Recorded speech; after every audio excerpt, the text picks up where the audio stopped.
Eu não prego como Cacu prega. Cacu prega inferno de Naraca eterno. Eu não acredito em um inferno eterno.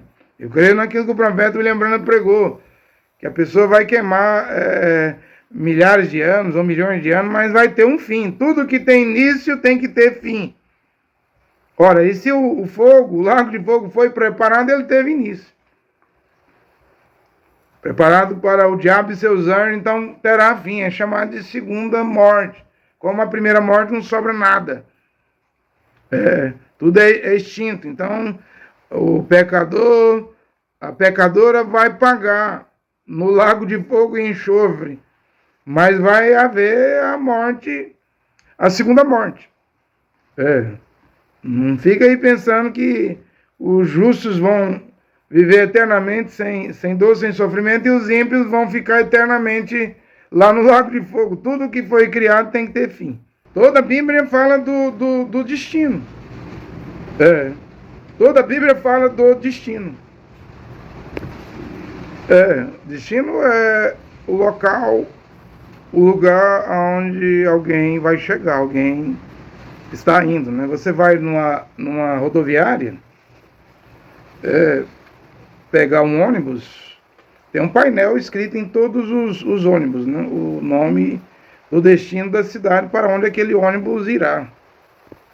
Então você pega um ônibus, exemplo, aqui na rodoviária de Goiânia. Goiânia é São Paulo, Goiânia é Cuiabá.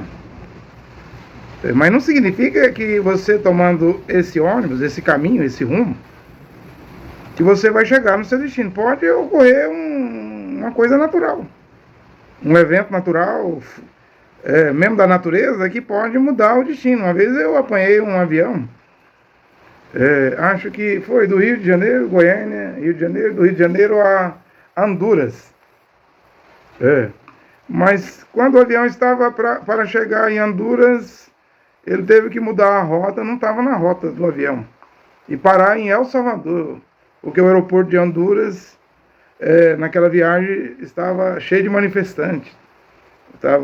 O exército estava dando toque de recolher em Honduras, né? E a coisa não estava calma em Honduras, então o avião desceu em El Salvador. Tivemos que dormir ali em El Salvador, né? Você está entendendo? Então o destino é o lugar para onde você vai, onde você programa, mas não quer dizer que você vai chegar lá, não. Pode acontecer coisas, coisas que pode mudar o lugar para onde você marcou, programou, está viajando para chegar. Tudo pode acontecer. Tudo depende do Criador. Muitos não preocupam com o Criador, nem lembram do Criador. Querem fazer seu próprio destino através da sorte, através do dinheiro, da fortuna. E se eu pregar aqui, não vai mudar nada. Se eu pregar aqui, o homem não leva um centavo, R$1, $1. Não leva nada da sua empresa, não leva um utensílio, não leva carro, não leva um par de meia, nem uma escova de dente, nem um creme dental, nem um fio dental para limpar os dentes. O homem não leva nem um palito de dente. Desta vida não vai mudar nada. Tem pessoas que são materialistas, não? Eles vivem aqui nessa vida, odeiam religião, tá certo, porque religião não salve. Tiago e Jacob, né, na sua carta, diz que religião é cuidar de viúvas e órfãos. Então quem diz que é religioso e não cuida das viúvas e dos órfãos não tem religião nenhuma. Mas hoje dá-se o nome de uma igreja, de um templo de religião. E as pessoas estão cansadas, porque tem muita gente aí fracassada, milhões aí, bilhões fracassados em igrejas, em religiões, que está aí sendo usado pelos agnósticos, pelos filósofos, pelos ateus aí. Não falta testemunho de quem estava nos mormons, testemunho de Jeová, estava no Islã, estava nas igrejas pentecostais, igrejas evangélicas, mostrando a podridão das igrejas para desanimar as pessoas de ir para os templos, né? Quantos milhões de desigrejados há na Terra hoje?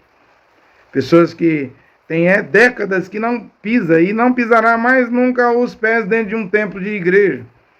Mas existe a verdade. O fato das igrejas ser corrupta, podre, não quer dizer que não exista a verdade. A verdade é a palavra de Deus, é as escrituras. Examinai as escrituras. Vocês dizem que nela tem vida eterna, e tem mesmo. Porque o caminho, a verdade e a vida, Yohanan capítulo 14, versículo 6, é Yehoshua. E ele está vivo hoje. Hebreus 13, 8 diz que ele é o mesmo ontem, hoje e eternamente. No século 21? Sim, ele está vivo. Basta o homem, a mulher, voltar à sã doutrina, praticar o que está escrito na Bíblia. Para você ver se a presença dele vem ou não vem à sua vida. Claro que virá, porque seus olhos, os olhos do Criador, vão procurar os fiéis da terra. Meus olhos procurarão os fiéis da terra. Então o destino é isso, é um local, você é um viajante, um peregrino, todos nós somos, né?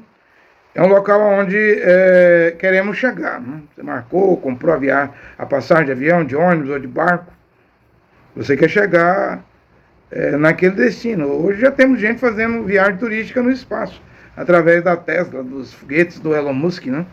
Já tem gente que já não quer viajar mais em cidades, países, quer ir para o espaço, fora da Terra, na atmosfera. Agora, eu não acredito em karma, dharma, ou sansura, né? Essas crenças do hinduísmo, do espiritismo, do budismo. Eu não creio em reencarnação, transmigração das almas, que alguém está ali pedindo esmola no centro da cidade, que essa pessoa, como diz os espíritos, foi um cruel soldado nazista, voltou à Terra, que matou muita criança, muita mulher, muitos homens, está pagando seus pecados. Não creio nisso. Inclusive até os judeus. O judaísmo, a Kabbalah prega a reencarnação. Prega a reencarnação. Isso já havia lá nos dias de Yehoshua Mashiach, que muitos estão dizendo que ele era João Batista, era Jeremias, era Elias, né? A Kabbalah, a Talmud, que não é nada escriturístico, dá essa brecha, né? O hinduísmo, o espiritismo, mas as escrituras não dá brecha. Hebreus 9, 27 diz que aos homens está ordenado a morrer uma só vez, e depois da morte vem o juízo. Então já há uma casa de prisão provisória depois da morte, chamado Hades, hiena de fogo. O Sheol, a sepultura, mas abaixo está o Hades, a mansão dos mortos. Tem até o Tártaro, onde está acorrentado, preso os anjos que pecaram, e Deus, o Criador, não os perdoou. Então não tem purgatório depois da morte, não tem reencarnação depois da morte, conforme o judaísmo ensina, o espiritismo. Não tem transmigração das almas depois da morte, é o juízo. E esse lugar de tormento aí, que havia um homem rico e ele morreu, veja que não é parábola, é história, é fato.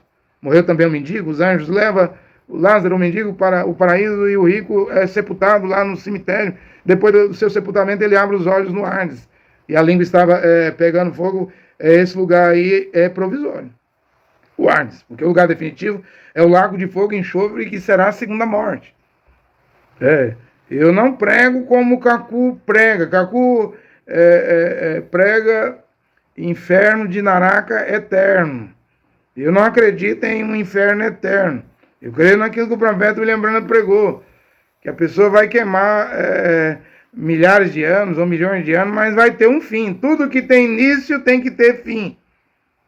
Ora, e se o fogo, o lago de fogo foi preparado, ele teve início. Preparado para o diabo e seus anjos, então terá fim. É chamado de segunda morte.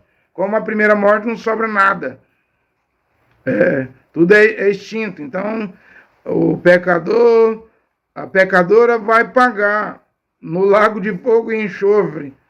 Mas vai haver a morte, a segunda morte. Não fica aí pensando que os justos vão viver eternamente sem dor, sem sofrimento, e os ímpios vão ficar eternamente lá no lago de fogo. Tudo que foi criado tem que ter fim. Mas e como que os filhos de Deus são eternos? Se eles nasceram de mulher. As escrituras dizem em Jó 38, versículo 7 e 8, que os filhos de Deus já existiam, as filhas de Deus, antes da fundação do mundo. Nós entramos no tempo aqui. Hoje somos temporais, mas já existimos antes da fundação do mundo. Cada um vai voltar para o seu lugar. O destino dos justos é a eternidade. O destino dos ímpios, dos incrédulos, é a destruição eterna. É o aniquilamento. É a destruição de vez. Vai deixar de existir. É.